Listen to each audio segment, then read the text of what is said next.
Hello everyone. Let's dive into the Steetek 8-port HDMI KVM switch. If you're juggling multiple computers and are tired of the cable clutter, this might be the solution you've been searching for. This KVM switch allows you to control up to 8 computers with just one monitor, keyboard, and mouse. Think of the desk space you'll save. The Steetek KVM switch supports resolutions up to 4K at 30 Hz. The inclusion of adaptive EDD is a great feature, ensuring compatibility across various devices and complex setups.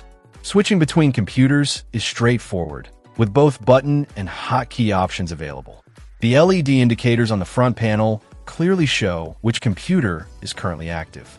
It also features standard USB 2.0 ports for connecting peripherals like flash drives, printers, and scanners. Keep in mind that for hotkey switching to work, your keyboard and mouse need to be connected to the designated KM ports, not the USB 2.0 ports. In the box, you get the KVM switch, 8 USB-A to USB-B cables, mounting hardware, an RS-232 terminal, a power adapter, and even some foot pads. A user manual and warranty card are also included. The Steetek 8-port HDMI KVM switch is a solid choice for anyone looking to streamline their multi-computer setup. Check out the video description for updated price. And thank you for watching this video.